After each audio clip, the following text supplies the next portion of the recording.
Would my right honourable friend agree with me that this is not what Leave voters voted for?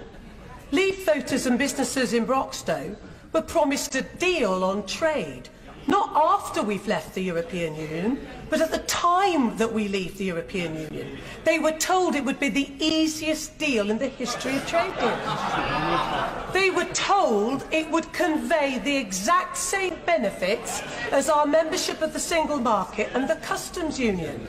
What we now see is complete chaos and a total mess.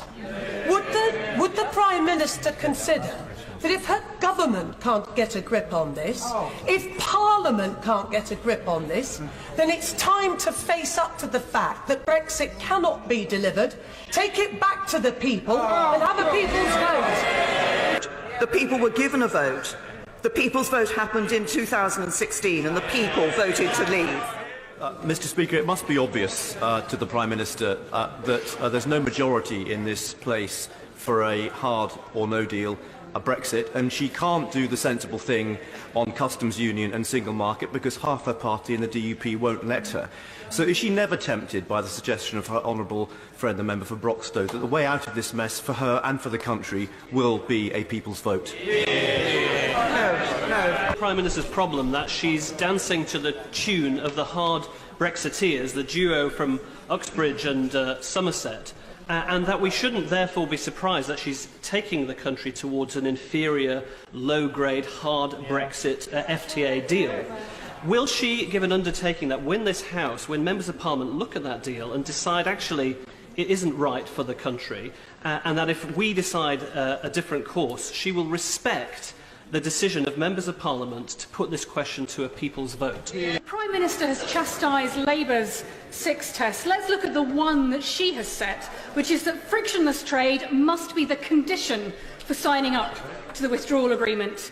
2.5 years on, all the whiz-bang technology that you like and a temporary customs arrangement later shows that only staying in the customs union can do that. So in meeting her own test, the same challenge the Prime Minister will face that she faces now. Is it friction with the ERG or the future of the people of Northern Ireland that matters more? Because her refusal to let the British public sort this out through a final say deal shows it's not the country. Can I say to the Honourable Lady, as I have said to others, the British people made their decision on us leaving the European Union. Prime Minister accept that the best interests of the country are not served by a gaggle of self-serving cabinet ministers threatening to resign, but they would be by allowing the people a vote in a people's vote. We had a people's vote. It was called the referendum and the people voted to leave. Here's some Brexit reality. AstraZeneca have just announced this afternoon that they're stopping investing in the United Kingdom. We're just 165 days to go until we leave the European Union. And we still have no deal, with disastrous consequences. The Prime Minister says that we can't have a people's vote, but isn't the truth here that the people weren't able to see, there is no consensus about which of the many versions of Brexit that we will be heading down? Once we know that final deal, wouldn't it be reasonable to go back to the British people, present them with what's involved, what the consequences are, both positive and negative, and then allow them to give their informed consent to moving forward? Despite her protestations, it's becoming increasingly clear that the Prime Minister is unable to hold her party together, let alone the country. And there is no doubt about it. I know that my constituents did not vote to become poorer, and that is what will happen if she proceeds along this route.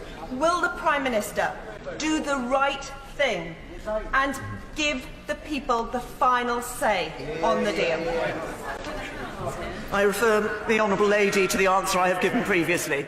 Mr. Speaker, in 2015, David Cameron was elected on a promise of a referendum on the EU, but promised to stay in the single market. Given that the current Prime Minister has decided to break that latter promise, and given the other promises that have been broken since 2016, not those written on, at least those written on red buses, doesn't she agree that this mandate about the single market and the customs union fundamentally undermines the integrity of Britain and Northern Ireland, and this should ultimately resolve not by a simple choice between a bad deal and no deal, but at the option of remaining in the EU through a people's vote of the people so they can look again?